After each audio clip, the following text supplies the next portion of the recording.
My topic is the Great Kanto earthquake. This event took place in 1923 in eastern Japan, especially affecting the two major cities of Tokyo and Yokohama. Japan is a country that is and has always been at risk for earthquakes throughout history due to its near vicinity to major fault lines in the Pacific Ocean. Because of this risk, there has always been a culture of being earthquake ready, especially in the sense of building planning and construction. Unfortunately, nothing was prepared enough to handle the disaster that befell the country on September 1st, 1923. And it happened on a Saturday at 11:58 in the afternoon when most people were preparing for their midday meal. Suddenly, the ground erupted in movement in a violent 7.9 magnitude earthquake. Thousands of homes and businesses collapsed within seconds as the ground shifted and heaved. Many people died as a result of being trapped or crushed. But this disaster was only the beginning of the nightmare. Because of the time of day and lunches being prepared, stoves were lit all over the country. As the ground shook, the stoves were toppled and fires broke out immediately. Because of the panic and damage caused by the quake, these fires were not able to be fought and only grew in size and strength.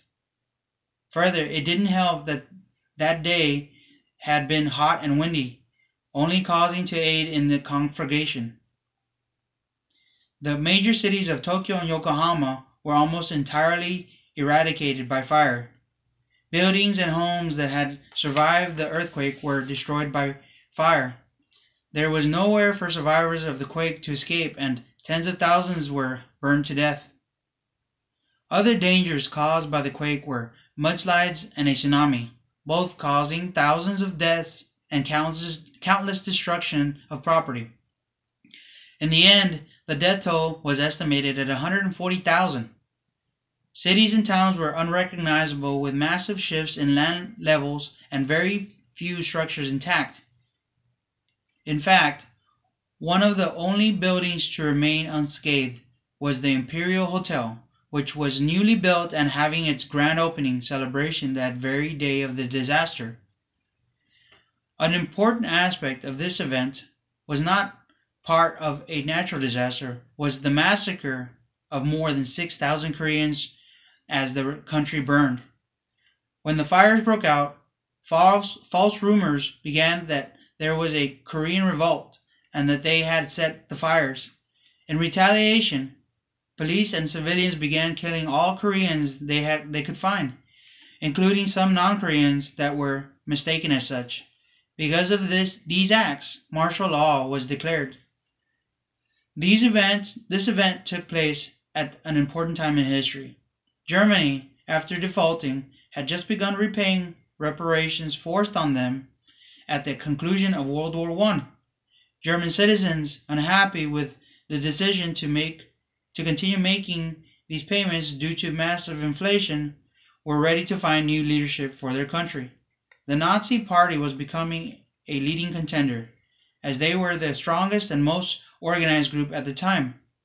In the United States, President Warren Harding had just died the previous month due to a heart attack, and Calvin Coolidge had been sworn in. It was Coolidge who called for the aid for Japan following the earthquake and subsequent disasters. Japan had fought Germany during World War I, allied with Britain and other Western nations.